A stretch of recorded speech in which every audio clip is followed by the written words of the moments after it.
सुंदरत झाड उभे विठेवारी सुंदरत झाड उभे विठेवारी सुंदरत झाड उभे विठेवारी सुंदरत झाड उभे विठेवारी सुंदरत झाड उभे विठेवारी सुंदरत झाड उभे विठेवारी सुंदरत झाड उभे विठेवारी सुंदरत झाड उभे विठेवारी कठावरी देवोनिया कठावरी देवोनिया तुळशी हार गळा वाजे पितांबर तुळशी हार गळा वाजे पितांबर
कृष्ण हरे हरे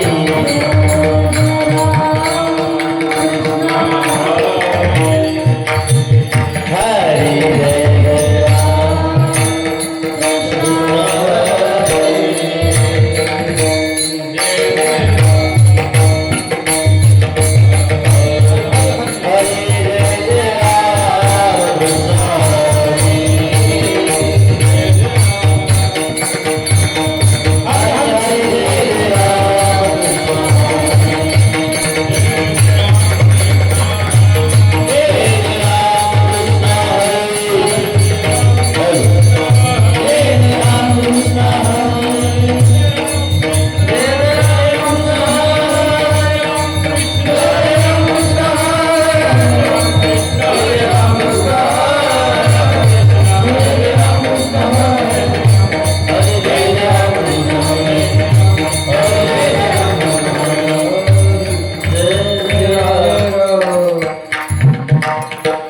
रूप पाहता लोचनी सुख झाले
रे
टाळी वाजवा, टाळी वाजवा.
झाले समाधान, झाले समाधान तुमचे देखिले चरण, आता उठावेसे मना येत नाही नारायणा. सुरवाडिकपणे येथे सापडले केने, आता उठावेसे मना येत नाही नारायणा. तुका मने भोग गेला निवारिला लाग, आता उठावेशे मना येत नाही नारायणा. पांडुरंगा करू प्रथम नमन, पांडुरंगा करू प्रथम नमन, करू प्रथम नमन. करे चरण संताचिया, करे चरण संताचिया, त्यांच्या कृपा झाले मध्ये गावी करू, कृपा झाले मध्ये गावी करू, त्यांच्या कृपा झाले मध्ये गावी करू, कृपा झाले मध्ये गावी करू. बाबाजी सद्गुरुनाथ तुका, बाबाजी सद्गुरुनाथ तुका, बाबाजी सद्गुरुनाथ तुका. जयांचे केली स्मरण होय सकळ विद्यांचे अधिकरण, ते शिवबंधू श्रीचरण श्री गुरूंचे ते नमस्कार. आता झाले समाधान तुमचे देखिले चरण, आता उठावेशे मना येत नाही नारायणा. प्रतिवर्षाप्रमाणे चालत आलेला हा नाम सप्ताह, दोन पर्व आहेत आपल्या सप्त्यामध्ये, एक गीता जयंती आणि दुसरी दत्त जयंती. अशी महापर्व करायचं, कारण मासाना मार्गशीर्ष शुष्मी 10व्या अध्यायामध्ये देवाने आपल्या विभूती सांगितल्या. मी कशात आहे तसं महिन्यामध्ये मार्गशीर्ष महिना हा मी आहे अशी भगवंताची विभूती असणारा आणि उत्तम प्रकारचा हा पर्व काळ. गेली 31 वर्ष आपला नाम सप्ताह चालू आहे आणि ज्ञानेश्वरी ग्रंथराज पारायण चालू आहे. आपल्या सर्वांच्या परिचयाचे व्यासपीठ चालक रोहिणीताई जाधव, त्यांचे मालकन मी एकाच पाठाला होतो बरं. आमची इथं झाली ओळख झाली. आनंदीत असताना बरोबरच होतो आम्ही सप्त्याला खेळलो आणि आपल्या तुमच्या परिसरातली अशा सुंदर प्रकारचे गायक वादक मंडळी पक्वाज्या आपल्या टाळकरी परिसरातले आणि तुम्ही बहुसूत श्रोते, आपल्या सर्वांच्या सहकार्यानं आजची जागराची सेवा आहे. सेवेकरता निवडलेला अभंग बहुतेकांच्या परिचयाचा आहे, पाठातला आहे, रोज म्हणतो वारकरी आपण. पण या अभंगामध्ये बरंचसं वैशिष्ट्य आहे. हा विनवणी प्रकरणातला आहे, म्हणजे रोज भजन कीर्तन झाल्यानंतर वारकरी अभंग म्हणतो. दुसरी गोष्ट, या अभंगामध्ये भगवंताचं दर्शन झाल्याची अनुभूती आहे. आणि तिसरी गोष्ट, देवाच्या दर्शनानं आपल्या जीवनामधला भोग आणि लाभ म्हणजे काळ आणि प्रारब्धाचे भोग हे दोन्ही निवारण झाले. भगवत दर्शनाची आलेली अनुभूती आजच्या अभंगात आहे.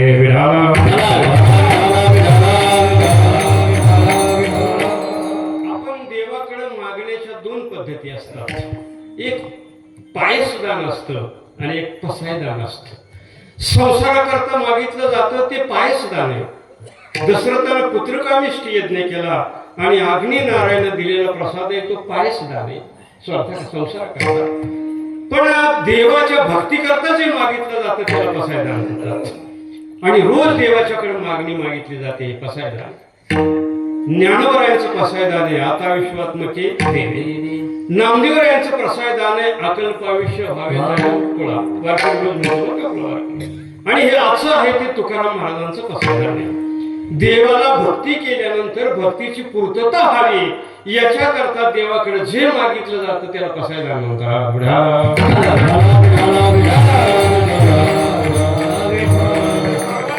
आवडीचा परिचयाचा आहे आणि महत्वाचं भगवंताचं दर्शन तुकाराम महाराजाला झालेलं आहे. जीवाला देवाचं दर्शन ही जीवाची परिपूर्णता आहे.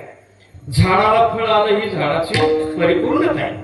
तसं जीवाला देवाचे दर्शन झालं ही परिपूर्णता आहे. पण परिपूर्णता लगेच होत नाही, त्याला टप्पे टप्पे टप्पे असतात. ग्रॅज्युएट होताना डायरेक्ट ग्रॅज्युएट होत नाही, पहिली दुसरी असं टप्प्या टप्प्यानं होतं.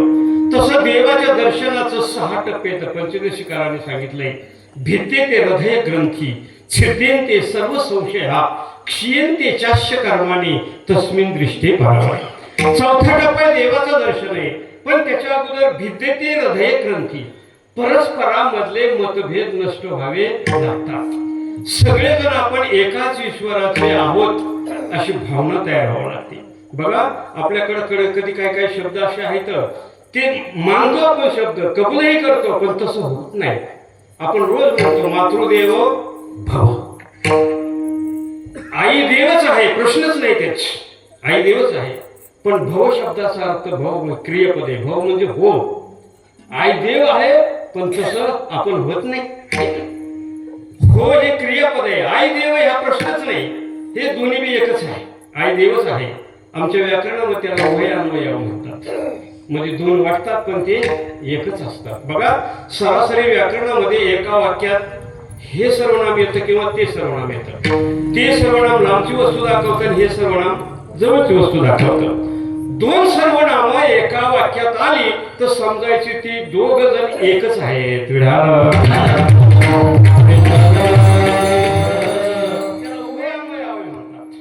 तो हा विठ्ठल बरवा आणि तो हा माधव. तो विठ्ठल आहे ना, तोच हा माधव आहे. हा माधव आहे तोच तो कोण विठ्ठल आहे. तसं आई देवच आहे, तर संपलं ते. आई देव आहे पण भव हो तसं हो म्हणतो आपण, आई देव आहे पण तसं मानित नाही. विष्णुमय जग म्हणतो पण जग देव आहे पण तसं मानत नाही, म्हणून भव. याला वय अन्वय म्हणतात. दोन वाटतं पण एक असतं. बघा निर्गुण परमात्म्याचं वर्णन आहे. आनंद अद्वय नित्य निरामय जे का निज ध्येय योग्यांचे, आणि ते आणि हे समचरण साधिरे दोन सर्वनाम एखादा.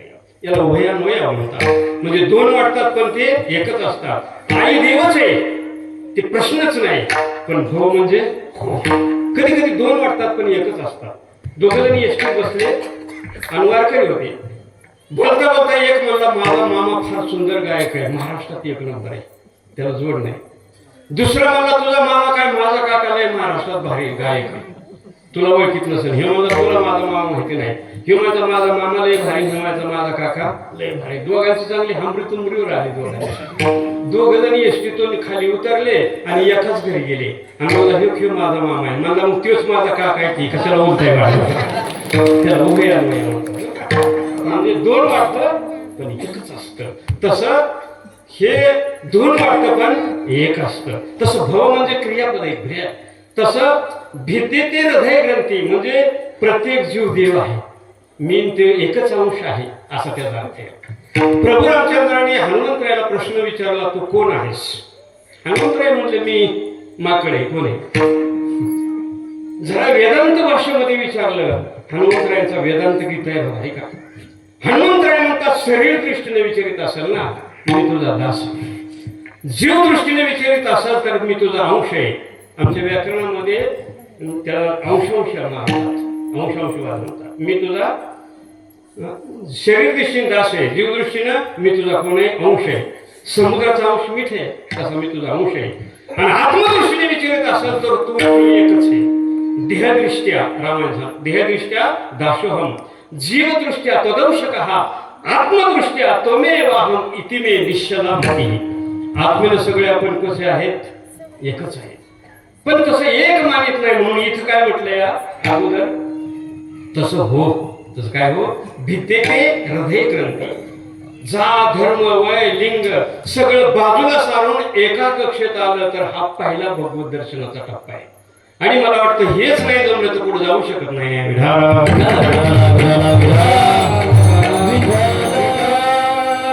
दुसऱ्या देवाकडे जाण्याचा टप्पा आहे छिद्देन ते सर्व संशय.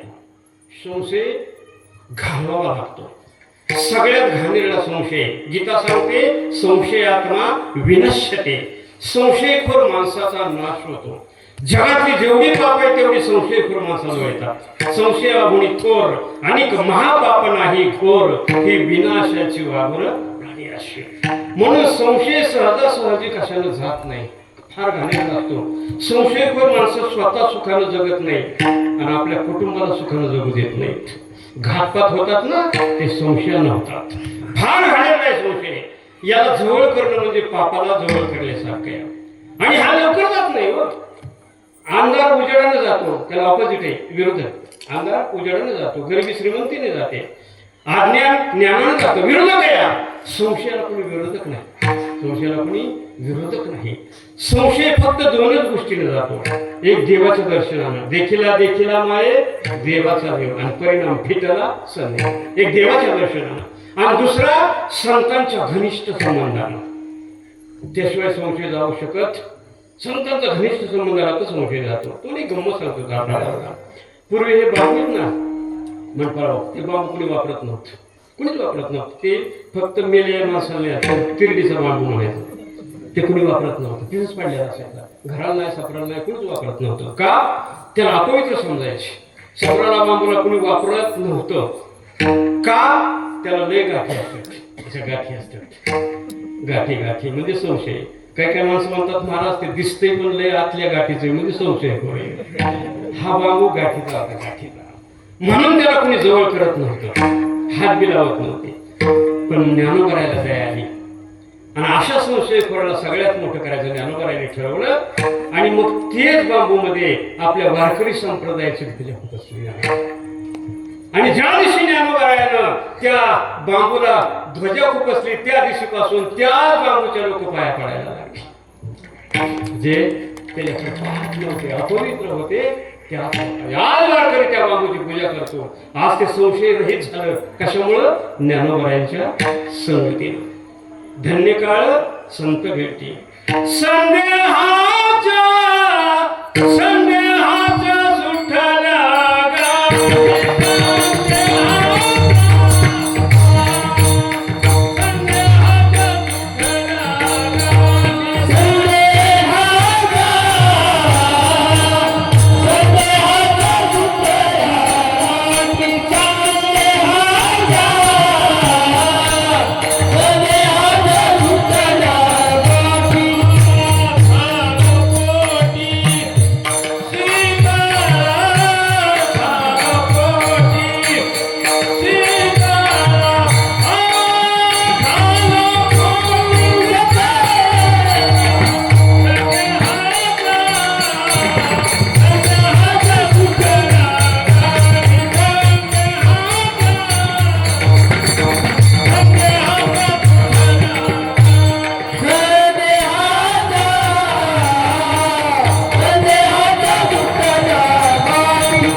आपलं वाट्याला आलेलं कर्म आहे ना, असे एक विहित कर्म असतं आणि एक निषिद्ध कर्म असतं.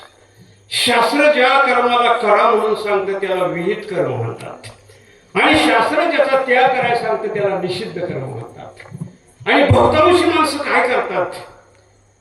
विहित कर्माचं अनुष्ठान करत नाही आणि निषिद्ध कर्माचं आचरण केल्याशिवाय राहत नाही. म्हणून शंकराचार्य म्हणतात विहितस्य अनानुष्ठानात निंदितस्य सेवनात नरहा पतनम मृच्छति. विहितस्य अनानुष्ठानात विहित कर्माचं आचरण करत नाही आणि निंदितस्य आचरणात निंद्य कर्माचं आचरण करतो, परिणाम नरहा पतनम. माणसाचं काय होतं? पतन होतं. माणसाला संस्कृत मध्ये नरहा शब्द आहे. नरहा. नरहा शब्दाचा अर्थ असा आहे शास्त्राने वर्तनते नरहा. शास्त्र सांगेल तसं वागतं त्याला म्हणतात नरहा. शास्त्राने वर्तनते नरहा आणि मताने वर्तनते वा नरहा.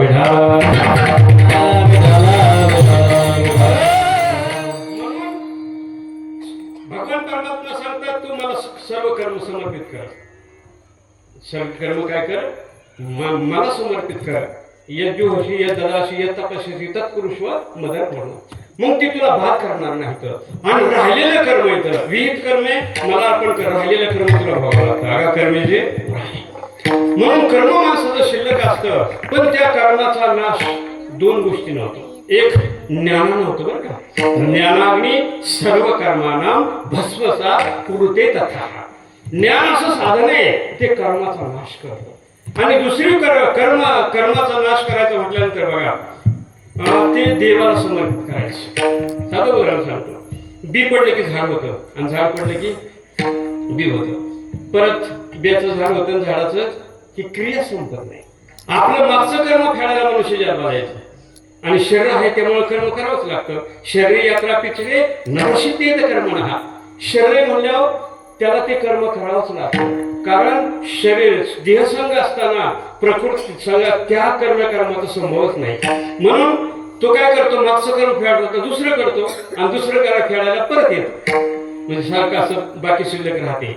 श्वासाचं कसं नवं जुनं करतो आपण थर बाकीदार सारखं तसं होतं. मग ते कर्म तसं मागे शिल्लक. मग ते कर्माला काय करायचं, संपवायचं कसं. ज्ञानोबराने फार सुंदर आयडिया सांगितली. बी झाड होतं, झाडाचं बी होतं. मग हे संपवायचं कसं, ते बी भाजायचं. काय करायचं, भाजायचं. बीज भाजले की ते परत येत नाही. बीज भाजून केली नाही, बीज भाजायचं. मग ज्ञानोबराय म्हणतात तुम्ही केलेलं कर्म भगवान रूपी अग्नीमध्ये भाजायचं. अग्निकुंडे बीजे घातले. ज्ञानोबराय फार सुंदर बोलतात. ते बी अग्नीमध्ये घातलं, अग्निकुंडे बीजे घातली, ते अंकुर दशे देवे मुकली. मग ते परत उगवत नाही. तशी तुम्ही मला जर सगळी कर्म अर्पण केली तर ती तुम्हाला बाद करत नाही, कर्मातून मुक्त होता.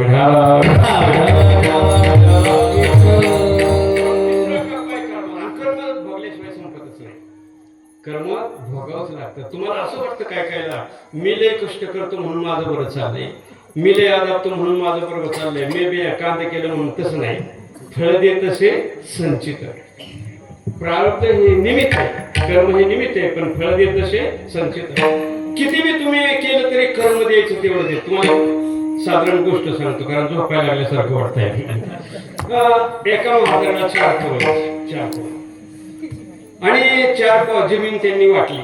पण एक विहीर होती, समयकातला आंबा होता विहिरीवर. समयकातला आणि त्या आंब्याला पाड लागला. मग पाड लागल्यावर समयकातला आंबा असल्यामुळे त्या आंब्याला 220 आंबे निघाले. किती? 220.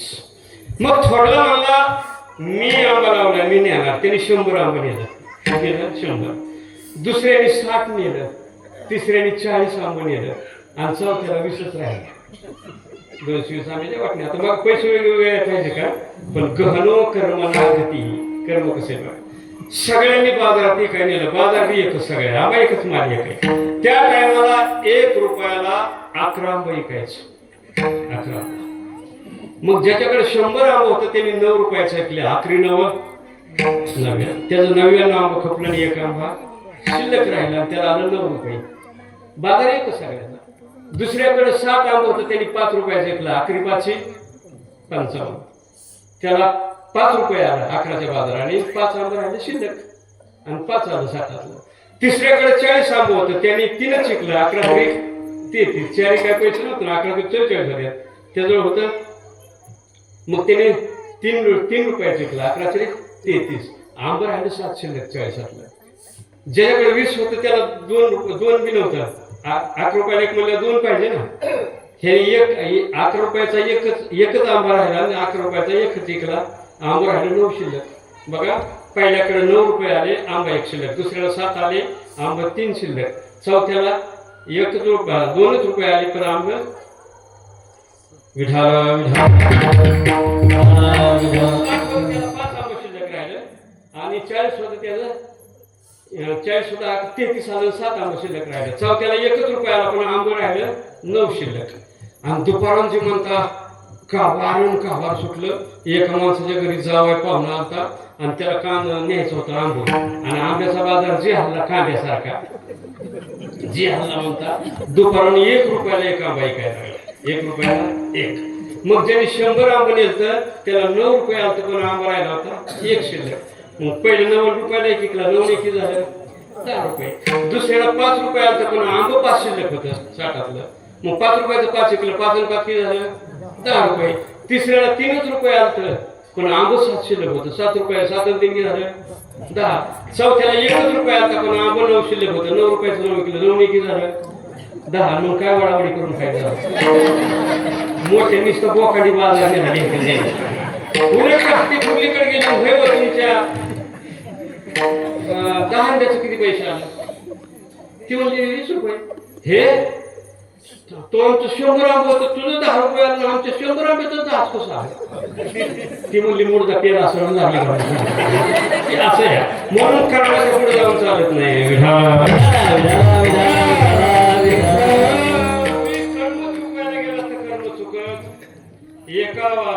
एका माणसाला सांगितलं दिवृषाने, तुला दरवर्षी एक पोरग होणार आहे, 10 वर्षात 10. ते म्हणलं कुठं ना, ती जरा शिकलेले होते. ह्याच होते, ह्याचं खरं आहे म्हणला.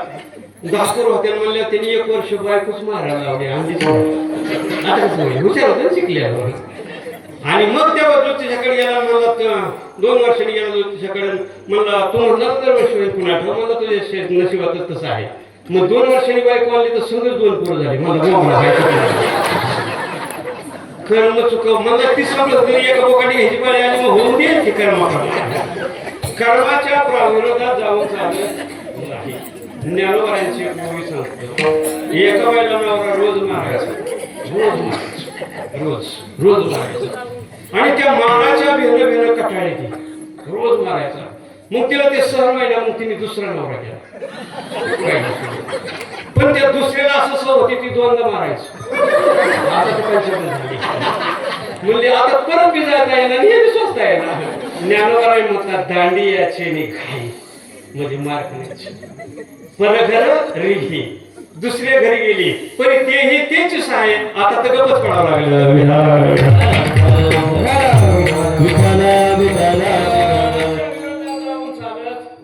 मग 3रा टप्पा आहे का, 4था टप्पा देवदर्शन आहे.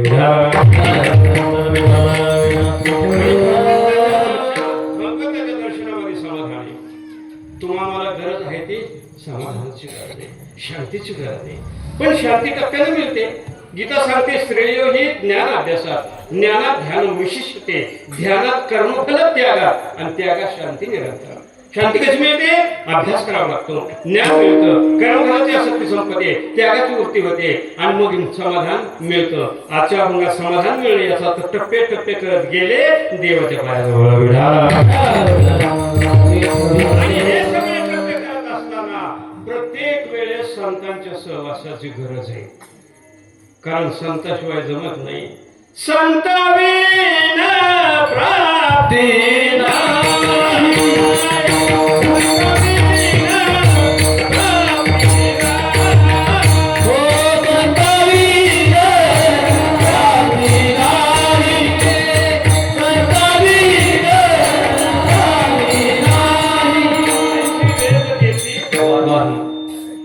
प्रत्येक टप्प्याकरता संतांचं दर्शनाची गरज, प्रत्येक टप्पा. म्हणून आपल्या जीवनामध्ये संत महत्वाचे. तुम्हाला एखाद्या वेळेस देव नाही मिळाला, हा नुकसान नाही तुमची, पण संत नाही भेटले तर आपलं आयुष्य बदनाम होतं. आयुष्यामध्ये विचाराची बैठक बसत नाही, आणि असं न मिळणारं वर्षानुवर्षाचं पुण्य खर्च करून मिळालेलं आयुष्य आपलं बदनाम होतं. म्हणून संतांच्या सहवासाची गरज आहे. कारण देवापेक्षाही आपल्याला संत गरजेचे आहेत. तुम्हाला 4 गोष्टी सांगतो, ज्या तुम्हाला देवाकडे मिळत नाही त्या संताकडे मिळतात. आणि या 4ही गोष्टी आपल्या जीवनामध्ये अतिशय महत्वाच्या आहेत. अतिशय महत्वाच्या 4ही गोष्टी संताकडे. बघा, ऐका. पहिलं मार्गदर्शन, दुसरा अनुभव, तिसरा आदर्श, आणि 4थं समाधान. आपल्याला समाधानाकडे 4 गोष्टी. या 4 गोष्टी तुम्हाला देवाकडे मिळत नाही, त्या कुठे मिळतात? संताकडे मिळतात. पहिली गोष्ट मार्गदर्शन. संत मार्गदर्शन करतात. देवाचं कितीही दिवस तुम्ही सेवा केली तर देव देऊन दर्शन देतो, मार्गदर्शन नाही करत. दर्शन आणि मार्गदर्शनात फरक आहे बरं का. डिफरन्स आहे त्या दोन्ही शब्दामध्ये. दर्शन शब्दाचा अर्थ नुसतं पाहणं असं नाही. खरा अर्थ दर्शन शब्दाचा तसा बी नाही. दृश्य ज्ञानम इति दर्शन हा. जी वस्तू जशी आहे तशी कळणं त्याचं नाव दर्शन आहे. देवाचं दर्शन म्हणजे देव कळणे, संतांचं दर्शन म्हणजे संत कळणे. म्हणून देवाकडे जाऊन जाऊन आपण काय देतो? देव दर्शन देतो. संत मार्गदर्शन करतात. मार्गदावनी गेले आणि आपल्याला मार्गदर्शनाची गरज आहे. वारी कशी करावी, एकादश कशी धरावी, ज्ञानेश्वरी कशी वाचावी, नामस्मरण कसं करावे, प्रत्येक साधनाला कशाची गरज आहे आपल्याला? मार्गदर्शनाचे. मार्गदर्शन संत करतात. आणि ते मार्गदर्शन संत म्हणून तर त्यांच्या सांगितलेल्या रस्त्यानं जा. आपण ज्याला जातो त्याला रस्ता म्हणतात आणि संत जातात त्याला पंथ म्हणतात. त्याला काय म्हणतात? मार्गदावून गेले आधी, मार्गदावून गेले आधी, मार्गदावून गेले आधी, मार्गदावून गेले आधी, मार्गदावून गेले आधी, मार्गदावून गेले आधी, मार्गदावून गेले आधी, मार्गदावून गेले आधी.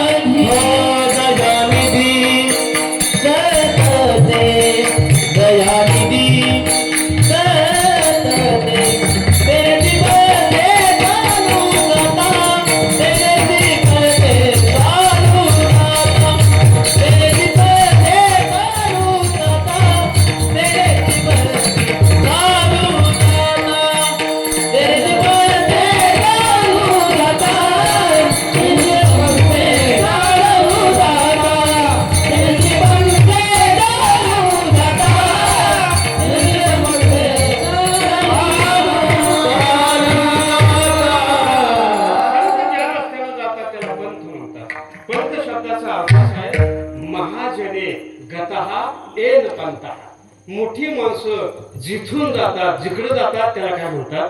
पंथ. म्हणून पहिली गोष्ट संत मार्गदर्शन करतात. आता दुसरं बघा, संतांच्याकडे अनुभव आहे, देवाकडे कार्य आहे आणि संताकडे अनुभव आहे. कार्य वेगळं आणि अनुभव वेगळं. कार्य करता आहे तोपर्यंत चालतं, पण अनुभव करता नसताना बी चालतात. कार्याला करता लागतो. बघा, ज्ञानोबा समाधीमध्ये आहे, पण त्यांचा अनुभव ज्ञानेश्वरी महाराष्ट्रभर फिरते, परिणाम करते. म्हणजे अनुभवाला करता लागत नाही. तुकाराम महाराज वैकुंठामध्ये आहे, पण त्यांचा गाथारूपी अनुभव सगळ्या महाराष्ट्रामध्ये परिवर्तन. एक एक कीर्तनकार कीर्तन करतो आणि त्याच्यावर हजारो माणसाचं जीवनामध्ये परिवर्तन होतं. म्हणजे अनुभवाला करता लागत नाही, पण देवाकडे करताय. देव आहे तोपर्यंतच चालते. कार्याला करता लागतो. लोक म्हणतात की आमच्या गावातली कार्य करते, हे नाही, कार्याला करता लागतो. आता असं झालं, या कार्य कमी पण कर्त्याची संख्या लई झाली. मला वाटतं संत कार्य करतात आणि संत देवाकडे काय आहे? देवाकडे कार्य आहे, अनुभव नाही. अनुभव संताकडे. संतांना अनुभवा हा घ्या माझा अनुभव, भक्ती भाव भाग्याचा.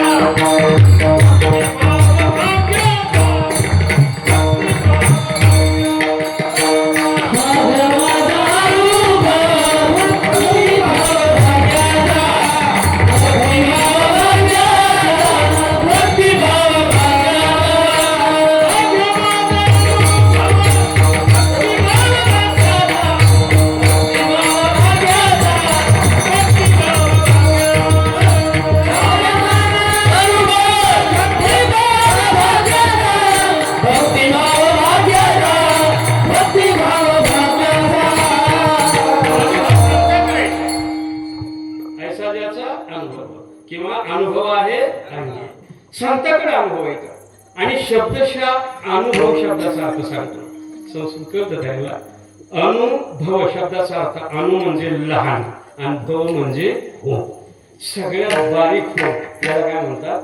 अनुभव म्हणतात. तुम्ही जितके बारीक आहात तितके देवाजवळ जातात आणि जितके मोठे होता तेवढं लांब जातात. अनुभव म्हणजे देवाला जाण्याचा जवळचा मार्ग आहे. बघा, थोरपण परासांडीचे, उत्पत्ती अवघे विसरीचे, जे जगात धकुटे व्हायले ती जवळ करण्याचे. जितकं बारीक व्हा ना तितकं देवाच्या जवळ. जितकं मोठं व्हाल ना देवापासून लांब आहे. बघा नाही जितकं बारीक पोरग आहे त्याला जवळ घेते आणि मोठं होईल तसं बाजूला टाकत.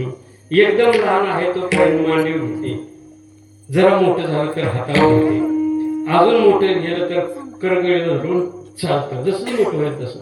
त्याच्यावर मोठं झालं तर पदराला धरून चालतं, आणि त्याच्यावर मोठं झालं तर तपला पदर काढते, तिचा पदर देते आणि पळ कुठं पाडायचं. मग तिच्या एकदा पदराच्या मागं गेलं की मग हे कामातून गेलं समजायचं. अगोदर पोरग चांगलंच असतं पण लगीन झाल्यावर बिघडतं. दोडका चांगलाच असतो पण मशिनी हुंगला ना कडू लागतो, कडू. एखादं म्हणलं ना पोरग म्हातारा पोरग लय चांगलं होतं पण आता नीट नाही समजायचं, मशिनी हुंगलाय म्हणून.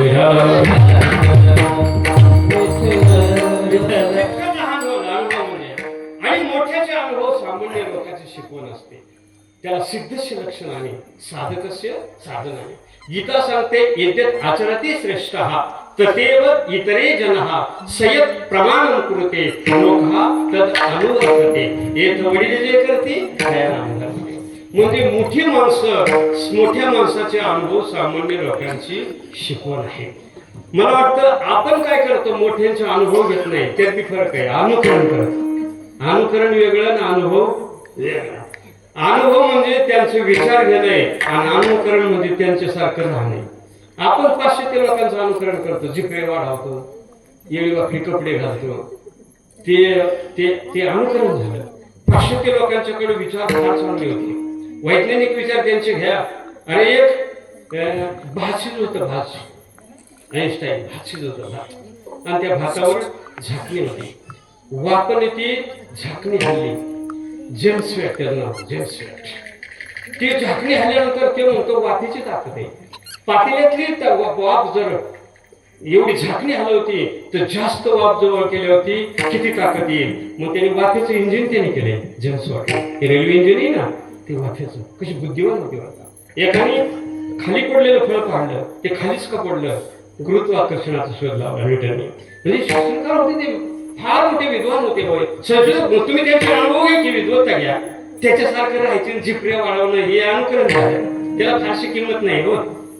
अरे उघड्या माणसानं 150 वर्ष राज्य करणारे इंग्रज कुस्तुरवाली पळून लावल्यात. कपड्यावर काय असते, अलीकडे लोक लय कपडे वापरतात, कसली बी फॅशन करतात. खरं सांग का, तुम्हाला संसारात सुखी राहायचं असेल तर 3 गोष्टीच्या नादी लागायचं नाही.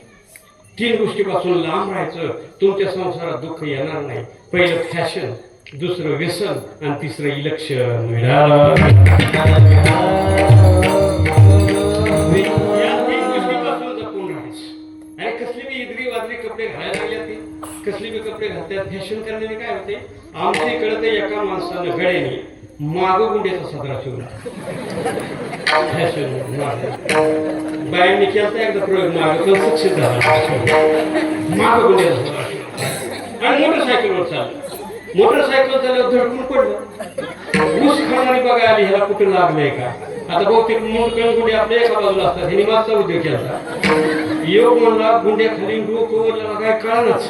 दुसरा म्हणला धडकल्यामुळे मुंडकं फिरला नळ्यातलं नीट करून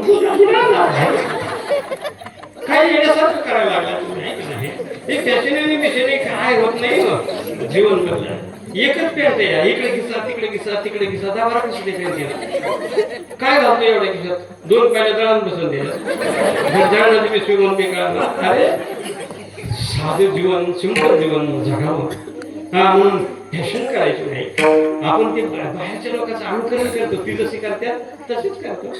अनुकरण करूच नाही कुणी कोणाचं. बघा एकाने ठरवलं बापूजी व्हायचं, मग बापूजी उघडे राहायचे. मला माहिती नुसतं उघडे राहून बापूजी होईल का, नाही.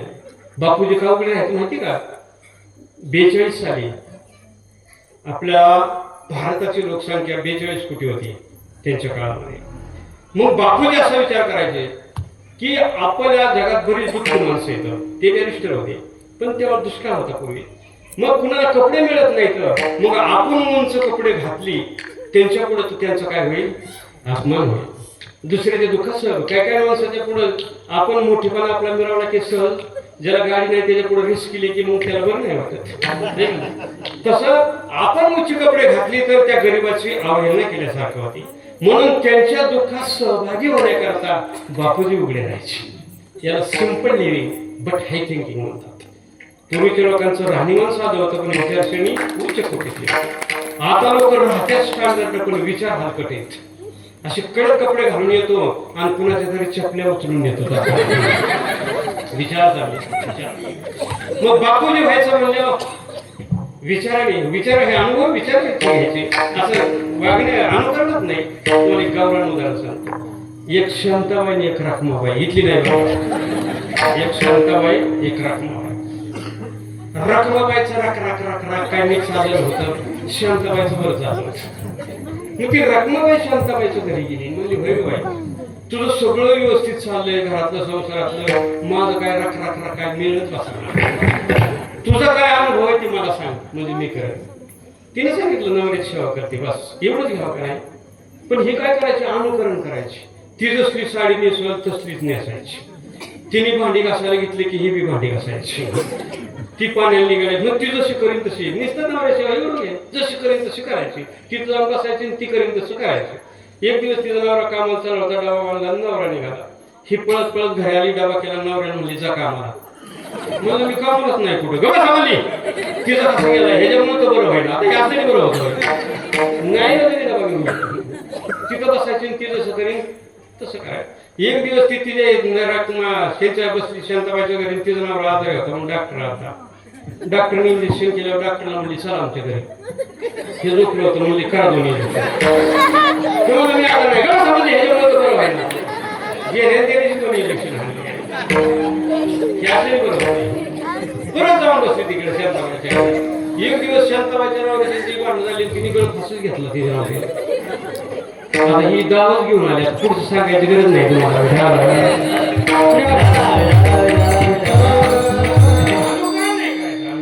मग दुसरा अनुभव संत आणि तिसरा आदर्श. आपल्याकडे 5 संत आदर्श आहेत. ब्रह्मचारी माणसानं कसं जीवन जगावं ज्ञानोबा आदर्श घ्यावा. श्रीमंत माणसानं कसा परमार्थ करावा एकनाथ महाराजांचा आदर्श घ्यावा. दुबळ्या परिस्थितीमध्ये कशी भक्ती करावी तुकाराम महाराजांचा आदर्श घ्यावा. आणि घरच्या सगळ्या माणसाला घेऊन परमार्थ कसा करावा नामदेवरायांचा आदर्श घ्यावा.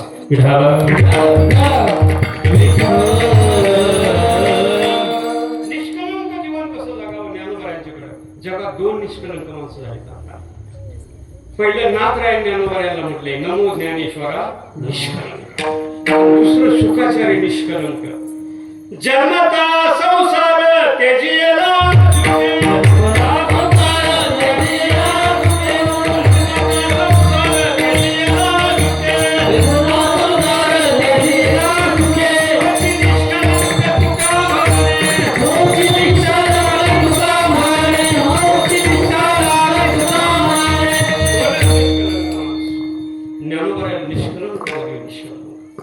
नुसतं निष्कलंक होतं एवढेच नाही. तशी आणखी माणसं निष्कलंकचा खरा तसा स्वतः निष्कलंक होते असं नाही.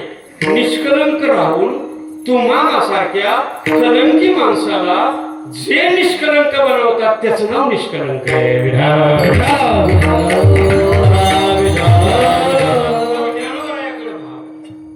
जे श्रीमंत माणसं आहे त्याने नाथरायांच्याकडे फार श्रीमंत होते नाथराय.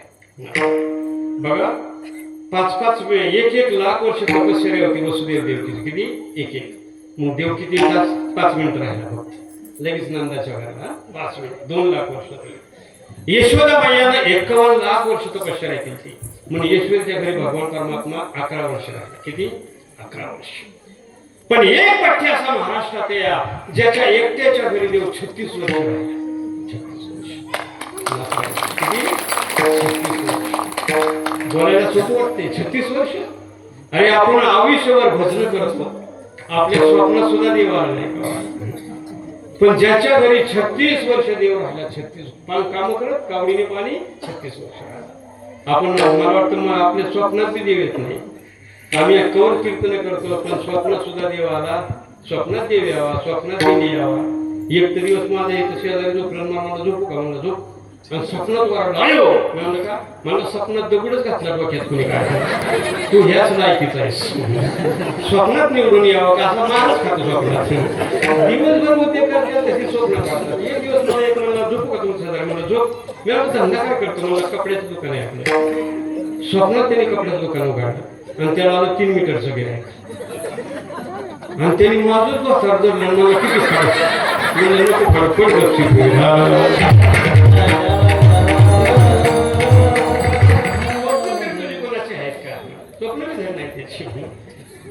अहो दिवसभर आपण करत होतो तसंच स्वप्नात पडतं. मी एकदा मनसरला कार्यक्रमाला गेलो, जागर करा होता. मग कीर्तन झाल्यावर वर माडी गेलं मोठं असं होतं बेडशीट. मला म्हणजे झोपायचं. पलीकडे झोपल्या मोठं बेडशीट पलीकडे झोपायला मला इथं झोपा. मी झोपलो तिथं.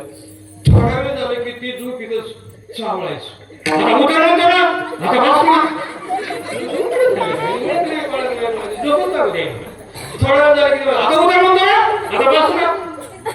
थोडी झोप लागली. आता उतर म्हणतो ना, आता बस ना. मी कटाळा झाला काढून मी आपल्या गावाला घेतलं आणि खाली भजन चालू होतं. त्या भजनाला म्हणलं भजनी म्हणजे का हो? अहो म्हणलं ती सारखं 10 मिनिटांमध्ये आता उतर म्हणतो ना, आता बस ना. म्हणजे ते आहे कंडक्टर. त्याच्यामुळे दिवसभर कसं मोबाईल. त्याची बायको म्हणली तू मला तरी नुसतं खाली उतर म्हणते. मी तर जवळ जाऊन झोपली की मला म्हणतं सुट्टा पैसे काढ.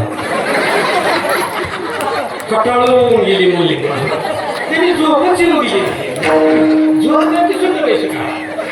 झोपल्याची सुट्टा पैसे कटाळून गेली मुली. मग मी दावा केला चिल्लरचा सुट्ट पैसे म्हणले की मी 2-3 खोकले हातावर ठेवायचे. मग रात्र झोपायचं.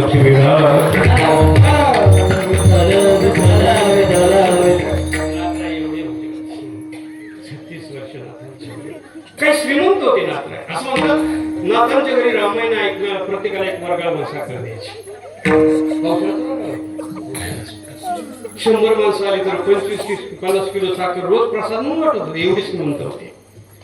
आपल्याकडे काहीच नाही. आपल्याकडे श्रीमंत माणसाला एका श्रीमंत माणसाने मानले मला महाराज तुम्हाला घरी काय नसल्यामुळे बोंबले फिरायची पाळी आली.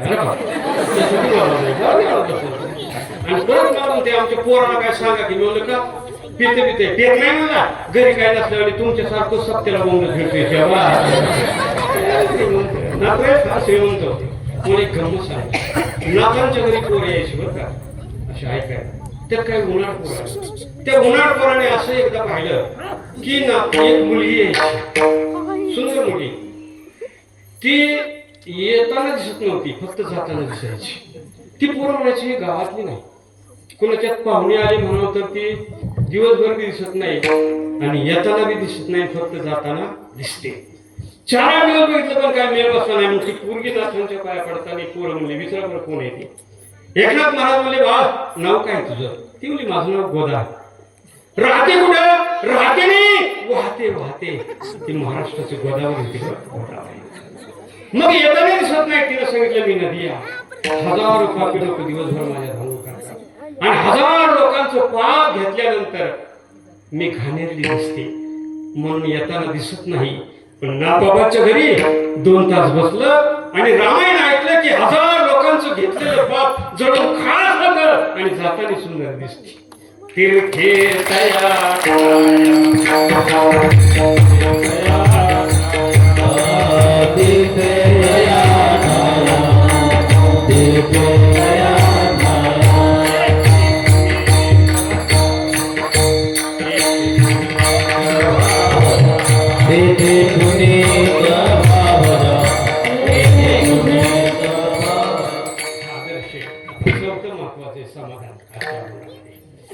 समाधान संताकडे नाही.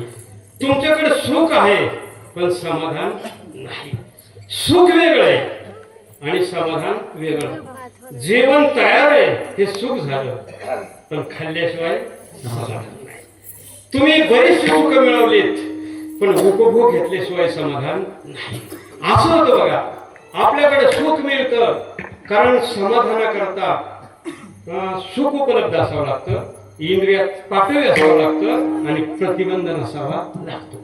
कारण विषयेंद्रिय संयोगात येताग्रे अमृतपम परिणामे विश्वाचा. विषयापासून मिळालेलं सुख आहे ना ते भोगण्याकरता इंद्रियात ताकद लागते आणि सुख उपलब्ध असावं लागतं आणि प्रतिबंध नसावा लागतो, मग समाधान मिळतं. नुसतं सुख असून चालत नाही. एका म्हाताऱ्याला विचारलं सुपारी खाता का? मला खात नाही कदाच नाही. मला वाटतं सुपारी सुख आहे, पण ते समाधान मिळण्याकरता दात असावे लागतात. जेव्हा सुख मिळतं तेव्हा इंद्रियात ताकद नसते, जेव्हा इंद्रियात ताकद असते तेव्हा सुख मिळत नाही.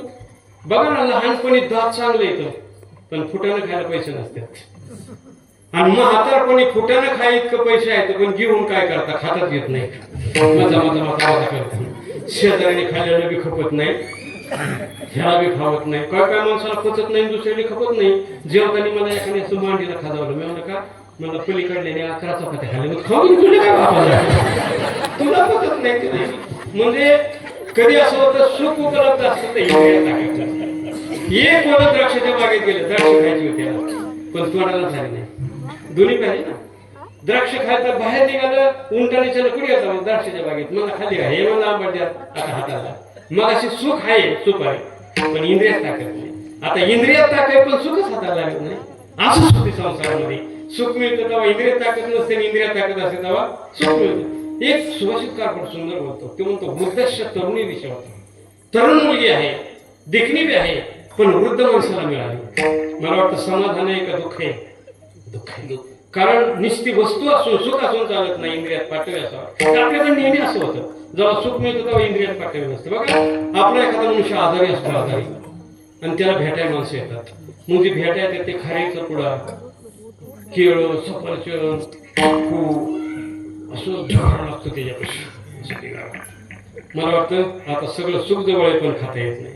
मग ते जवळ जाऊन तो खाकीला काय, ह्याने सफरचंद आणलं, त्याने केळा, अरे पण मला खावत नाही ना, आणि जेव्हा खावत तेव्हा कुणी आणत नाही. म्हणजे आता इंद्रिय सुख आहे पण इंद्रियात ताकद नाही. मग ते जवळ जाऊन तो मग खाऊ कमीच, खाऊ टाकलंय बरं वाटत असेल का? मला वाटतं नुसतं सुख उपलब्ध असून चालत नाही, इंद्रियात ताकद. कधी कधी इंद्रियात ताकद असते तर सुख उपलब्ध नसते. आमच्या इकडे एका शाळा मास्तरने रिटायर झाल्यावर गाडी घेतली आहे, पण त्याला हाणताच येत नाही. हिरगुळ पोर फिरवते तर सकाळ संध्याकाळ नुसतं गाडी पुसतो. आम्हाला म्हणतं कीर्तनाला या वाटतं पण गाडी चालताय, मग पुन्हा खाली काय उपयोग? नुसतं सुख असून चालत नाही, समाधान असावा. कधी कधी आपल्याकडे असं होतंय, सुख असतं तर समाधान, इंद्रियात ताकद नसते, इंद्रियात ताकद येतो सुख मिळत. म्हातारपणी म्हातारी चालत लई 10-12 गाड्या आहेत, तू आता चालत चाललाय गेल्या का, निश्चित चालला उभं व्हायचा येत नाही. म्हणजे आणि दुसरी गोष्ट, कधी कधी असून भोगता येत नाही ना. एका माणसात दिवाळीला लय बाजार आणलं त्यांनी, 50,000 बाजार आणला. मग गुलाबजाम हे अमकं तमकं पुरीन जावाय दणकून खायच्या. मग हे जावाय एकदा म्हणला, मामा तुम्हाला ह्याची एक लाडू. मामाने का बसा, त्याला साखर आहे. अरे मला सगळी माझ्या घरी खात्यात बिल मिल देणार या असून. एक ज्ञानोबरायांची ओळी सांगतो. ज्ञानोबरा म्हणतात द्राक्षाचा आणि आंब्याचा सीझन असतो, द्राक्षाचा आणि आंब्याचा, तेव्हा कावळ्याचं तोंड येत कशी फुटी मारली बघा देवाने. द्राक्ष रसा आम्ररसा मुख येईल वायसा. मला वाटतं आंबन द्राक्ष वाटवळ तरी केलं असतं का नाही, पण नेमकी 6 महिने त्याचं तोंड येतं, त्याला द्राक्षाला तोंड लावता येत नाही. म्हणजे आता सुख उपलब्ध आहे पण ह्याला इंद्रियात ताकद. आणि जेव्हा आषाढ महिन्यात द्राक्षाचा आंब्याचा सीजन संपतो तेव्हा ह्याचं ते तोंड नीट होतं, आणि मग सगळं लिंबुळ्या ताव काढतं. ते लिंबुळ्या मोडणी गेला कावळ्याशी सुखाळ आहे. जेव्हा इंद्रियात ताकद आहे तर सुख मिळत नाही, जेव्हा सुख आहे तेव्हा म्हणून समाधान का नाही, दोन्हीचा मेळ बसत नाही. सुख आहे तर इंद्रियात ताकद नाही. बरं, इंद्रियाची ताकद आहे, सुख बी मिळालं पण प्रतिबंध आहे ना. साखर कारखान्याचा चेअरमन, त्याच्या घरी सत्ता आमचा, सगळी पोरं आम्ही गुलाबजामचं जेवण, एक वार करी 25 गुलाबजाम खायचा, निस्ता गिळायचा. आणि मग एक दिवस चेअरमन आमच्या कशी बसलं, ते ताकद चुरून भाकर खातात. मग आम्ही चेअरमन तुम्ही ताकद चुरून भाकर खाता, आम्ही गुलाबजाम खातो. म्हणला मला डायपिंडिस आहे. मग तुझ्या कारखान्याला काय आग लावायची का असून काय होते? मग त्याला म्हणलं तुमच्या घरी गुलाबजाम खातो, तुम्हाला कसं वाटतं? म्हणला तुमच्या डोक्यात दगड घाला वाटतं पण येणार नाही. बघा, समाधानाकरता काय लागतं? इंद्रियात ताकद लागते, सुख लागतं आणि प्रतिबंध नसावा लागतो. संसारात हे तिन्हीचा मेळ बसला तर समाधान. आता दुसरं बघा, परमार्थामध्ये इंद्रियाच्या पाठवण्याची गरज नाही. सुपारी खायला दात लागतात, मला वाटतं गायला दात लागतात का? नाही नाही, बिन दात वाल्याचं तर पंचमच मध्ये अडकळत नाही. कोणच्या बिना खर्जा बिना खर्जा तर मनानेच निघतो त्याला बिन काढता म्हणजे परमार्थाला लग्न करताना 20-21 वर्षी लग्न करतो नाही का? म्हणजे संसाराचं सुख बघता येतं. खरं सांगा, मला सगळ्यांनी तरुणपणातच घातलेत का? नाही का? संसाराला इंद्रियात पाठवण्याची गरज आहे. काय काय मी अजून घातले नाही. तर एक तर म्हातारी माणसाला म्हणलं माळ घालता का, मला म्हणतो कशाला थोड्यासाठी गाण करता. पुढल्या वर्षी म्हणते, मग गेल्या वर्षी म्हणलं तेव्हा मला दोन दात कुठमाळ आपल्याला असं हे परमार्थ म्हणलं नाही. तरुणपणात पुढे जातात कोणाला म्हातारपणी लई मिळते. दिंडी कवा जायची तर तुम्हाला चालतंय टारकाला राखा. कोण खाते टारकाला? तरुणपणात बोलत हे टारकाला म्हणजे ज्यावेळेस करतायत त्यावेळेस. मग समाधान हा संसारात शब्द नाही. सुख आहे, कोट्यवधी रुपये तुमच्याजवळ पण भोगायला वेळ नाही. मग समाधान नाही, सुख आहे. समाधान शब्द तुकाराम महाराजांनी संतांच्या वाङ्मयामध्ये ऐकला. भग्नाला गेले झाले समाधान पाहिजे विसावले म्हणून समाधान शब्द परमार्थात सदानाम घोष करू हरी का.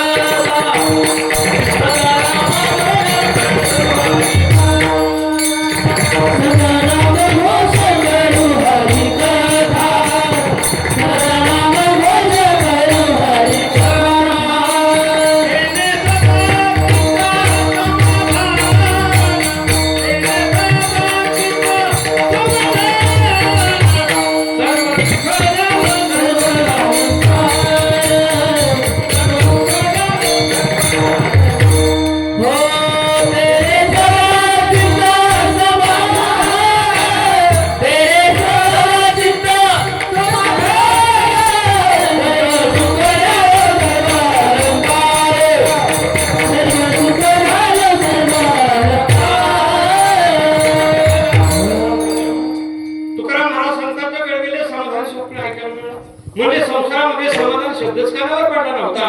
तुम्ही समाधान म्हणता, मला ते मिळत का? मिळत.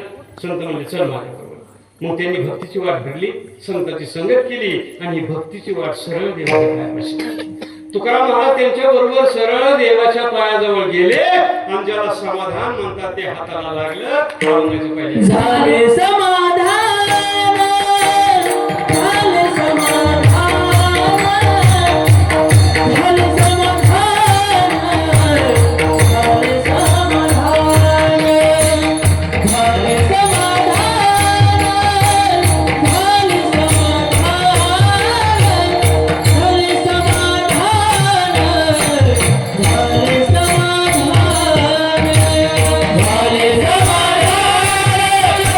झाले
मिळाले. पण जरा अभंगात क्रम उलटा लावलाय. तुमचे देखील चरण आणि त्याचा परिणाम झाले समाधान. मग अभंगामध्ये अगोदर झाले समाधान आणि मग तुमचे देखील चरण, असा उलटा क्रम आहे बरं का. खरं तुमचे देखील चरण आणि मग झाले समाधान. जेवलो आणि मग पोट भरलं असं पाहिजे. मग तुकाराम महाराजांनी हे उलटा क्रम का काय पाहिलं त्याच्यामुळे समाधान वाजलं. मग समाधान कार्यानंतर अनुभव येतो. मग अगोदर झाले कसं समाधान आणि मग तुमचे हे असं पाहिजे होतं ते का, त्याचं एक कारण सांगतो. आणि दुसरी गोष्ट मराठीमध्ये कर्ता कर्म आणि क्रियापद शेवट असतं बरं का. इंग्रजीमध्ये सुरुवातीला असतं पण मराठी भाषेमध्ये शेवट असतं. पण आजच्या अभंगाची सुरुवात क्रियापदाने. मराठीमध्ये क्रियापद सुरू नसतं. झाले हे क्रियापद आहे. अभंगाची सुरुवातच क्रियापदाने. ह्या दोन्हीची उत्तरं सांगतो. तुकाराम महाराज तुमचे देखील चरण मग झाले समाधान असं म्हणायला पाहिजे. पण तुकाराम महाराजाला इतका आनंद झाला आणि त्या आनंदाच्या भरामध्ये तुकाराम महाराज कार्य विसरले आणि आपल्याला मिळालेलं अगोदर सांगितलं. काय काय माणसं म्हणतात ना, जमलं की आपलं लग्न, म्हणजे कसं कसं जमलं ती मागं ठेवतो. बराच आपल्याला असतं पण झाला की आपल्याला पोरगा आणि म्हणून म्हणतो आमच्या दवाखान्यात गेलो ते अगोदर सांगायला पाहिजे ना. पण आनंदाच्या भरामध्ये मुद्द्याचं झालं की आपलं कोर्टातली केस आपल्यासारखी. मग कोणचा वकील दिला ते नंतर सांगतो. पण हे आहे कारण आनंदाच्या भरामध्ये मनुष्य अगोदर आपल्याला मिळालेला आनंद आधी सांगतो आणि ती मागं ठेवतो. तुकाराम महाराजाला देवाचं दर्शन झालं आणि देवाच्या दर्शनात फार आतुरता होती. झालेल्या देवाच्या दर्शनाच्या आनंदाभरामध्ये अगोदर झाले समाधान असं तुकाराम महाराज हा एक अर्थ आहे. आता दुसरं क्रियापदानं सुरुवात. क्रियापद काय करतं, कर्त्यानं कर्म पूर्ण केलं की त्याचं नाव काय असतं, क्रियापद. क्रियापद झालं की वाक्याचा संदर्भ संपला. वाक्याचं पुढे क्रियापदाच्या नंतर काय राहत नाही. तसं देवाचं एकदा दर्शन झालं की कर्म बिर्म जन्म मरण काही शिल्लक राहत नाही. वाक्याची पूर्तता क्रियापद करतं आणि जीवनाची पूर्तता देवाचं दर्शन करतं.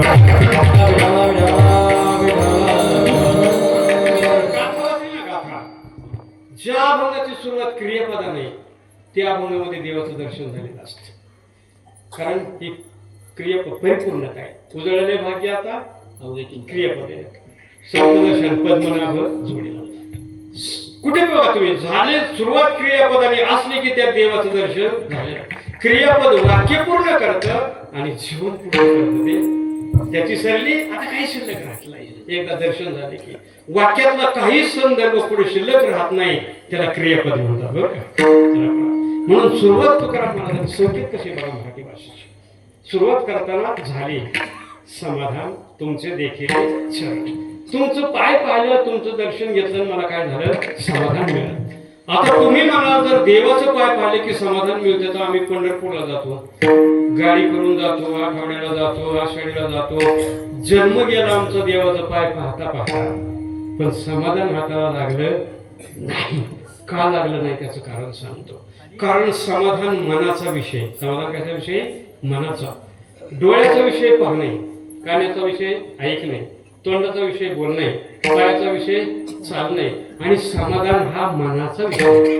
मग तुम्हाला मनानं देवाचं पाय पाहता आलं तर समाधान मिळेल. आपण डोळ्याचं ते दर्शन घेतो, डोळ्यानं देवाचं पाय पाहतो, मग डोळ्याला सुख मिळेल, आपल्या शरीराला सुख मिळेल. पण समाधान हा मनाचा विषय आणि मन देवाच्या पायाजवळ गेलं आणि मन असेल बरं का, इकडं तिकडं या राहटावया त्रिभुवन ठोकडे. अर्जुनाने तक्रार केली भगवंताकडं, चंचल मी म्हणा कृष्ण परमाती बलवंत. हे वायूच्या वेगा इतके या 11 चंचल आहेत ना, त्याच्यात मनोमद करो मेघो असे या चंचल ते थांबत नाही हो. जाता येता नलगे मन सगळीकडे जातं, परमार्थाकडे जात नाही. वरून पाणी खाली सहज सोडलं तरी खाली पडतं, पण खालून पाणी वाचवताना मोटर बसवावं लागते, बाजू करून न्यावं लागतं. संसाराकडे मन सहज जातं. इंद्रिय विषय वाचून काही विषय इंद्रिय मोकळी विषय दिसले की इंद्रिय धावत पळतात. गाय सुटली की धावत पळत जाते, तशी इंद्रियाला विषय दिसले की ते पळत जातात. परमार्थाकडे बळजबरी न्यावं लागतं. मन परमार्थाकडं बळजबरीने न्यावं लागतं. ते सहजासहजी जात नाही.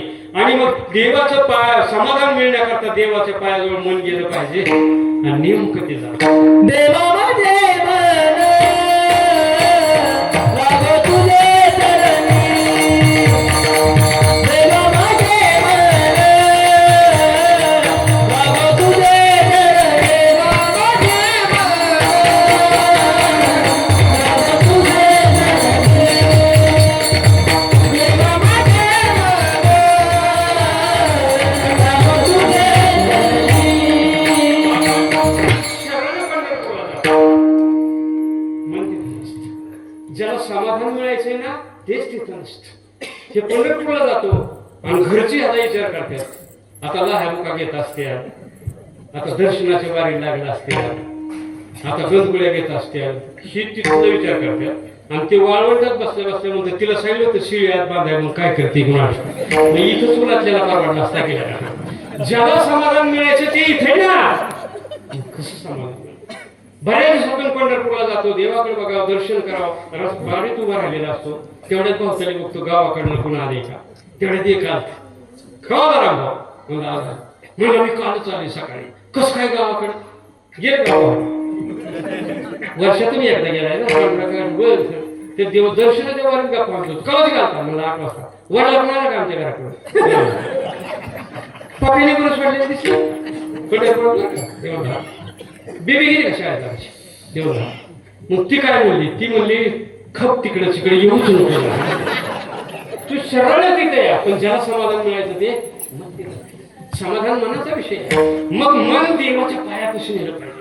ते जात नाही. तुकाराम महाराज म्हणतात बळजबरीने असे या मनाचे एकभाग ते देखील वस्तू दिसतो की ते अगोदर जात नाही बरं. पण एकदा हळूहळू त्याला लावलं ना कीर्तनाला वाटतं. पण एकदा हळूहळू गोडी लागली ना मग कीर्तनाला शिवाय राहत नाही. मनाकडे असे बघा लहान पोरग बालवाडी शाळेत बसलं ना की दुसऱ्या गोळीतून घरी हजर होते. मग बाप काय करतो चॉकलेट घेतो कॅडबरी आणि बालवाडीच्या वेळेला सांगतो पोर घरी निघायला दिसलं की एक चॉकलेट द्यायचं. नादवर घरी जायला एक चॉकलेट राहिलेली चॉकलेट तर तुम्ही खात जा. मग ती बालवाडीत पहिली दुसरी तिसरी चौथी 10वी 12वीत नादावतो.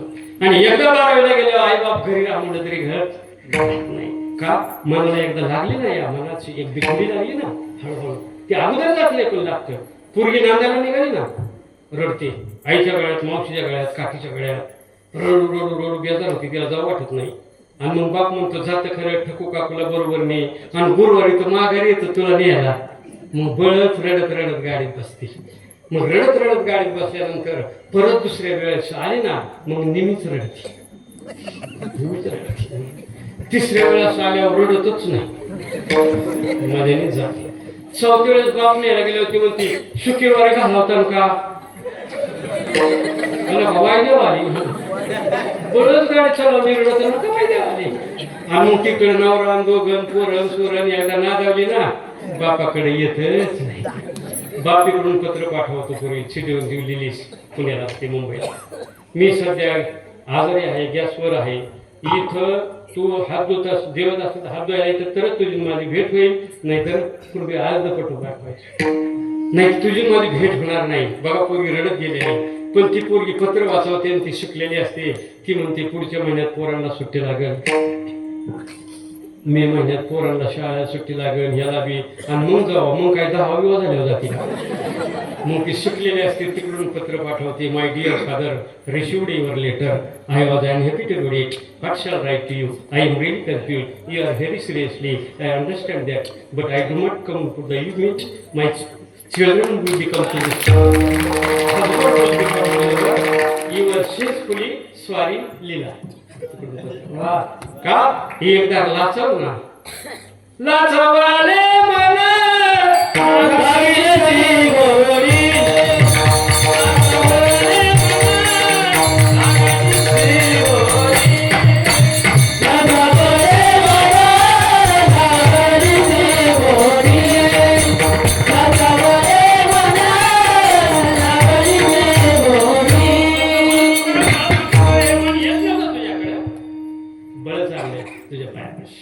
त्याला समाधान बी वाटतं त्या मनाला.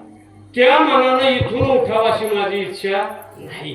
कारण मन सगळीकडे फिरतं, एकच जागा आहे त्याची, फुल स्टॉप तिथंच आहे, तिथून ते धावत नाही. आता कुठे फक्त देवाच्या, तिथून पुढे त्याचं धावायचं बंद होतं आणि तिथं आणून सोडले देवा. या मनाला उठावा अशी माझी इच्छा नाही, पण माझा भरवसा नाही त्याच्यावर, कारण मनावर भरवसा नाही बरं का. कवा पलटल मन सांगता येत नाही.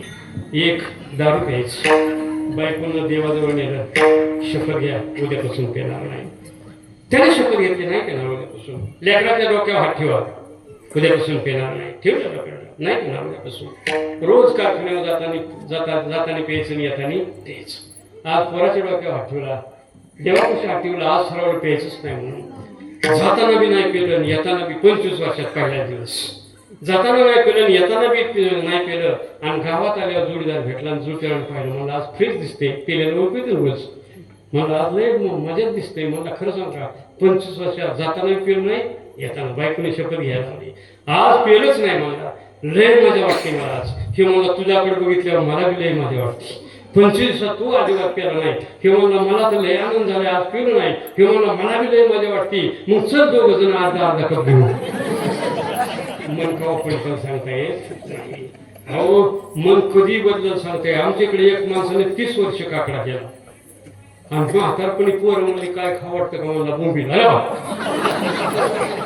30 वर्ष काकडा केला, म्हातारी बोंबी ही कवा पण पडतं सांगता येत. म्हणून तुकाराम महाराज म्हणतात, देवा ठेवलंय तुझ्या पायापाशी आम्ही, त्यानं उठावं अशी माझी इच्छा नाही, पण माझा त्याच्यावर भरवसा नाही. मग तू काय कर, येथे राखावे माझे माझं म्हणे नाही इथं ठेव.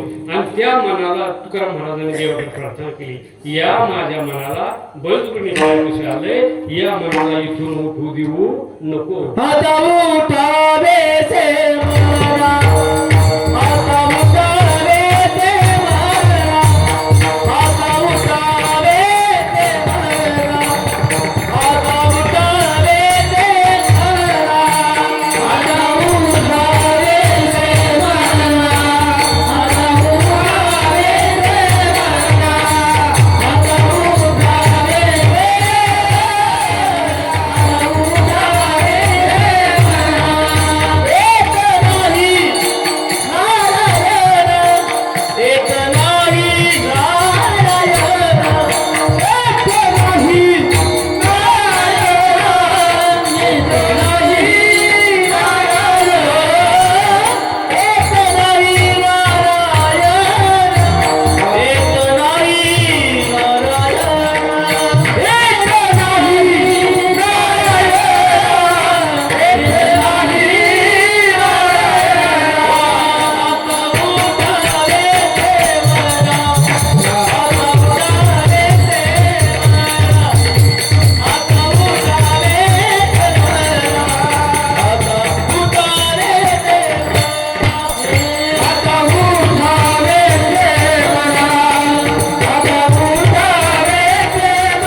देवा या मनाला तुझ्या पायापासून उठू देऊ नको, आता उठावेसे म्हणा येत नाही. आता पुढे बघा, तुकाराम महाराज म्हणतात, देवा मी तुझी सेवा करण्याची संधी मागितली, घ्यायला मी जन्म याला साक्षी, पण देवा तुम्हाला दर्शनच दिले. देव देताय, छप्पर फडके देताय.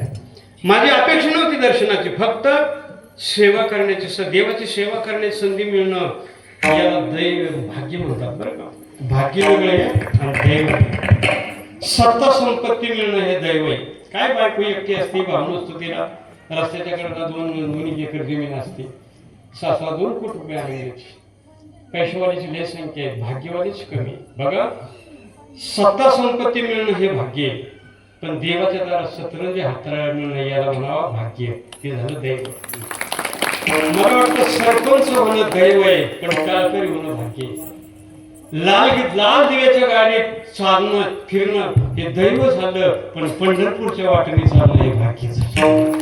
भाग्य वेगळं, भाग्य संपत नाही, दैव संपत. 5 वर्षांनी लोक सरपंचाला म्हणतात बास की आता दे दुसऱ्याला. मला वाटतं माळ करायला म्हणतं का कोणी बास की आता 5 वर्ष दे दुसऱ्याला म्हणून. मला वाटतं भाग्य वेगळं. तुकाराम महाराज म्हणतात फक्त तुझी सेवा करण्याची संधी मागतो रे, तुझं दर्शन दिलं. इथं येण्याकरता फार जन्माची पुण्य लागते. लोक म्हणतात कीर्तनाला समाज कमी असतो, कीर्तनाचा दर्जा कमी नाही. बरं, कीर्तनाला येण्याकरता जे पुण्य लागतं अशा पुण्यवानांची संख्या कमी आहे. हे सहजासहजी कुणाला घडत नाही. पुण्य साकारले बहुत दिवसाचे साकडे, नाम तुझे वाचेशी आतडे, समागम घडे संतांचे. जेवढे आलेत ना भाग्यवान आहात. मागचं कुठलं तरी पुण्य आहे म्हणून तुम्ही देवाकडे आलात. ज्याचं पाप आहे ना मागचं, तुका म्हणे नाड पाप ठाके त्याला ते देवाकडे येऊन घेत नसतं. पाप असलं फार भक्ता सुकृताची फार दिवसाचं पुण्य असलं तर म्हणून कीर्तनाला समाज कमी असतो. संख्या काय, भाग्यवान माणसं वेगळी आणि दुर्दैवी माणसं वेगळी. भाग्यवान माणसाच्या घरी भजन कीर्तन, भाग्यवान माणसं ज्ञानेश्वरी वाचत, भाग्यवान माणसे प्रवचनात जाईल, भाग्यवान माणसे भजन करण, ज्ञानेश्वरी गाथा वाचत. दुर्दैवी माणसं घरात पत्ते खेळतात. एकट्याला दिवसभर करावं नाही म्हणून रातचं मेराचं बायकोला वाटतं उठली. ती म्हणली काय झालं, चल म्हणलं रमी खेळ वाजवली.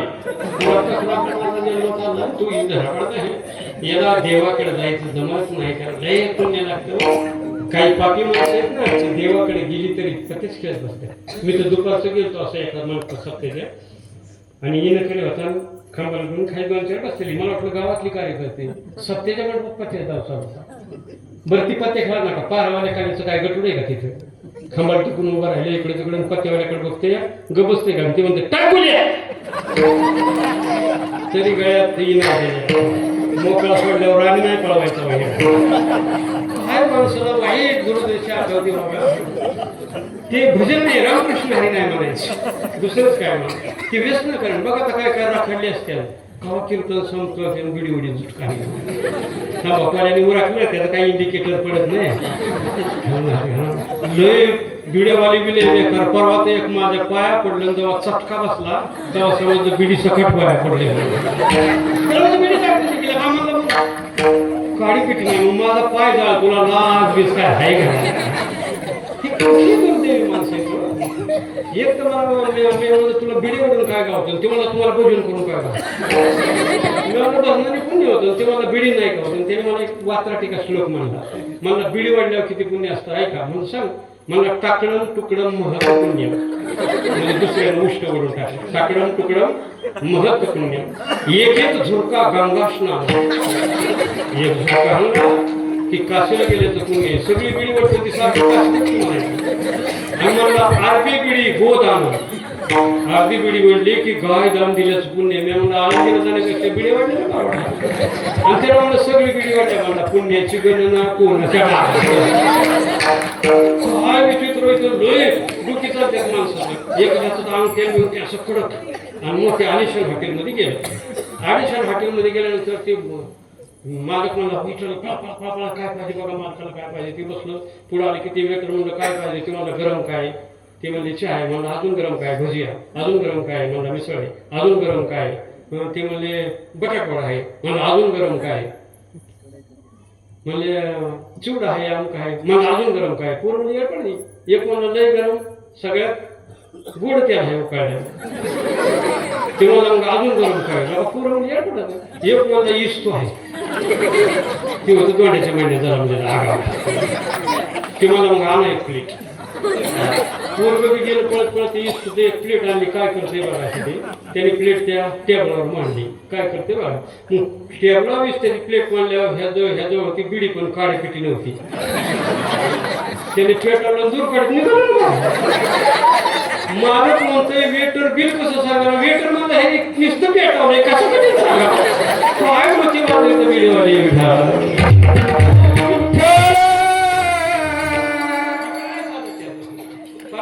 ज्ञानेश्वरी कळायचं नाही त्याला हरिपाठ कळायचं नाही समजायचं पाप म्हणून तुकाराम महाराज म्हणतात माझं फक्त एक अपेक्षा होती सेवा करण्याची संधी मिळाली पण तू काय केलं दर्शन दिलं रे दर्शन बघा दैव वेगळं आणि भाग्य वेगळं ऐका रावण दैववान होता आणि ज्ञानेश्वर महाराज भाग्यवान होते माग नाव कोणाचं शिल्लक आहे ज्ञानोबराचं रावणाकडे संपत्ती होती लय असं म्हणतात रावण रोज मुकुट घालायचा सोन्याचा आणि हिरा बसवल्याचा एक एक हिरा कोट रुपयाचा म्हणजे एक त्याचा रोजचा मुकुट म्हणजे अंबानीची इस्टेट होती सगळी तो मुकुट घालायचा आणि त्याला कोट रुपयाचा हिरा बसवलेला इतका श्रीमंत होता आणि आज मुकुट घातलेला उद्या वापरत नव्हता किती श्रीमंत होता वर्षात किती मुकुट लागायचे तिथं तर गोड पेंट खाते रावणाला डोकी किती होती तुम्ही तुमच्या डोक्यातला हिशोब असं म्हणतात आपल्याकडे खांब ना रावणाच्या नगरीत खांबा हिरे ठेवलेला असा उजेड पडायचा रात्र सकाळी हापेसमध्ये जमा करायचं खांबावर हिरे ठेव कोट रुपयाचं हिरा आणि सकाळी जमा करायचं संध्याकाळी खांबा मोकळं ठेवलेलं काय काय म्हणते तेव्हा मी पाहिजे होतो र नाही तीच बरं हे रे तू महादेवाच्या देवळातला बल ठेवी ना मला वाटतं दैवान होता बघा रावणाच्या नगरीचं नाव जरा नीट आहे रावणाच्या नगरीचं नाव लंका आहे लंका हा संस्कृत शब्द लंका म्हणजे नाश होणे रावणाच्या नगरीचं नाव लंका आहे ज्ञानोबरायांच्या नगरीचं नाव अलंका आहे म्हणजे नाश न होणं रावणाच्या घरी सोन्याची घरं होती ज्ञानोबरायांच्या दारात सोन्याची झाडे रावणाचं कुटुंब मोठं होतं 1 लाख ना तू 6 लाख म्हणतो ज्ञानोबरायांचं कुटुंब केवढं आहे हे विश्वाचे माझे आयुष्य बघा रावणाला 14 कृतज्ञता दोपारखडी 4 वेळा गेल्या त्याला एक चौकडी म्हणतात 4,32,00,000 वर्ष गुणिले 14 एवढं पण ज्ञानोबरायांचं आयुष्य आहे का ज्ञानोबरायांना नित्य प्रलय मरण प्रलय ब्रह्मप्रलय सृष्टी प्रलय आणि महाप्रलय झाले की सगळी सृष्टी संपते फक्त चक्रवर्ती राहत सगळं संपलं ना चक्रवर्ती आणि जगात 2च चक्रवर्ती एक शिवभोळा चक्रवर्ती दुसरं ज्ञानोबा ऐके का चक्रवर्ती तो तर ज्ञान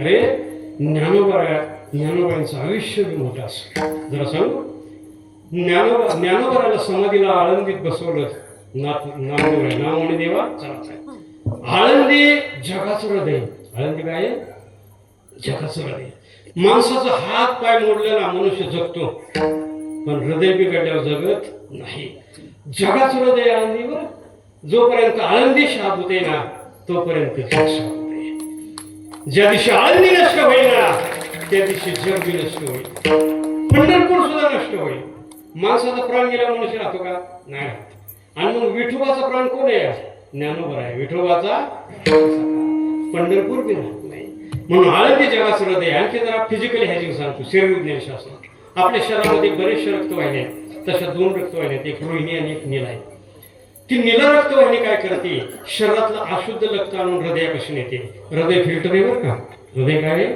फिल्टर ते अशुद्ध रक्त हृदयापासून आलं की हृदय ते शुद्ध रक्त करतं आणि रोहिणी नीला सगळ्या शरीरात परत शुद्ध रोज शुद्ध रक्त होते आपलं म्हणून मनुष्य ताजा तावना राहतो रक्त एक दिवस राहील तर इकतं त्याचा वास येतो खराब होतं रक्त ते पण आज रोज आपल्या शरीरामध्ये रोज ताजं रक्त येतं रोज ताजं हे फिल्टर आहे हृदय काय फिल्टर आहे अशुद्ध येतं शुद्ध रक्त परत ते सगळ्या शरीराला बोलवतं हृदय ते काम करतं आळंदी तेच काम करतं हृदय हजारो कोटी लोक शिकलेली शिकायला गेले कीर्तनकार अमके तुम्ही आम्ही सगळे जाता आणि आळंदीमध्ये गेल्यानंतर आपल्या संसारातले अविचार अशुद्ध विचार व्यसन बारीक खराब विचार मनुष्य सोडून देतो आणि आळंदी फिल्टर आहे चांगले विचार देतो ते चांगले विचार घेऊन आपण येतो आणि मग जग सुधारतं महाराष्ट्र सुधारतं हे आपलं मंदिर आहे ना दत्ताचं हे आपल्या गावचं मंदिर आहे हृदय गावचं काय आहे हृदय हे फिल्टर दरवर्षी सप्ताह होतो व्यासपीठ ज्ञानेश्वरी वाचतात, हरिपाठ होतो, कीर्तन होतात आणि इथं सगळे अविचारी माणसं येतात, ज्याला विचार नाही ते इथे येऊन बसतात आणि 5-6 दिवस हरिपाठ कीर्तन ऐकतात आणि आपले खराब विचार टाकून देतात आणि चांगले विचार घेतात. इथं हे फिल्टर आहे, हे काय फिल्टर, आणि चांगले विचार घेतात आणि घरी जातात आणि घरच्याला बी चांगले विचार येतात. घर आदर्श बनतं, गाव आदर्श बनतं आणि राष्ट्र आदर्श बनतं. म्हणून हृदयाला जपत जा मंदिरामध्ये आणि फिल्टर करत ते जात जा.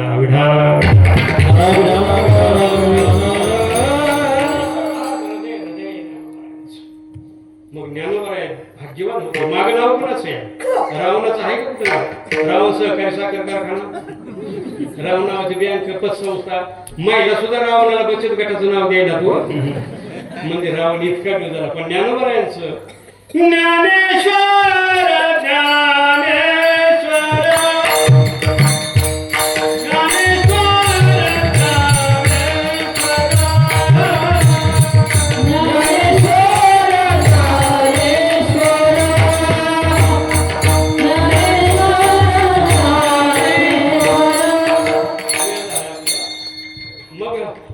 तुकाराम महाराज म्हणतात माझी इच्छा होती पण इथं तर वेगळं झालं. तो दर्शन दिले सुरवाडीकपणे, येथे सापडले भाग्यानं मला येथे सापडले पंढरपूरला. पंढरपूर हे के नाही बरं का. 1000 लोक तिथून सुख घेऊन जातात आणि परत किती दिवस झाला 28 युग पण त्याचं जवळचं सुख संपत नाही. अरे आता तुम्ही 500 रुपये खिशात टाकलं, सकाळी जर गेला ना पंढरपूरला जाऊन दर्शन करून येतात. पूर्वी योगी जपी तपी संन्यासी श्रुती नेती म्हणती पुसू नका बाई, वेदाशी काही कळलेच नाही. किती भाग्यवान आहेत तुम्ही. साक्षात दर्शन होतं. 500 रुपये जाऊन येतात, एका दिवसात दर्शन होतं. इतकं सोपं कशामुळे झालं? ते पुंडलिक रायाचे उपकार आहेत.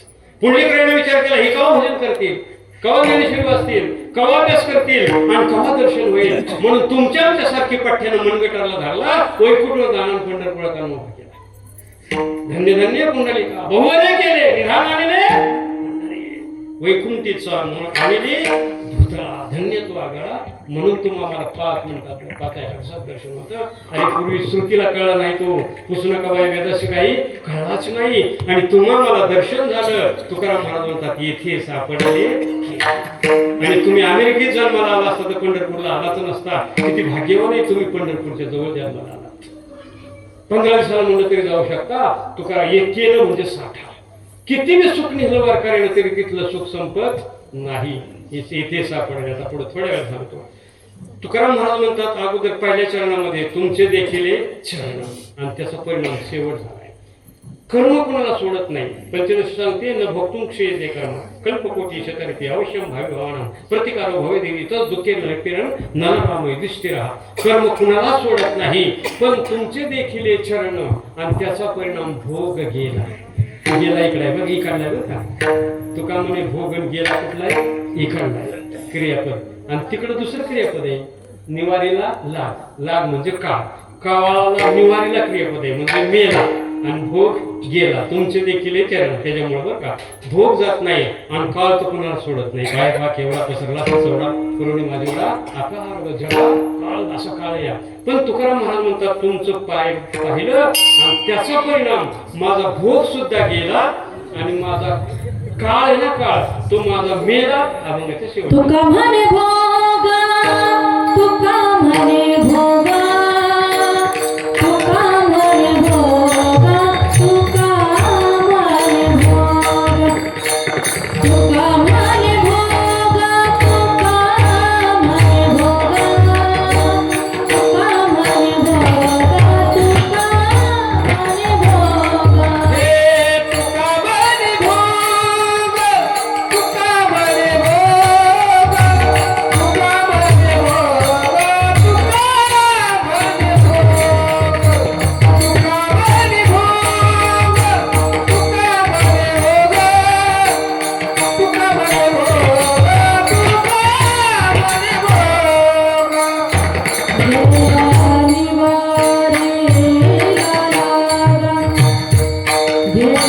भोग. आता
देवा आता उठावेसे आम्हाला इथून असं बाहेर काढू नको.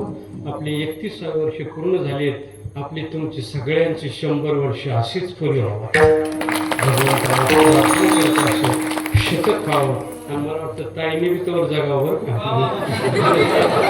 व्यासपीठ चालक म्हणून त्यांनी 100 वर्ष अजून राहावं.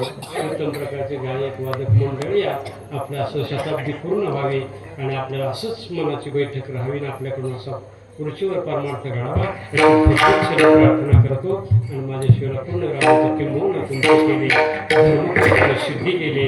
हे माझे जीवन पाय विठ्ठल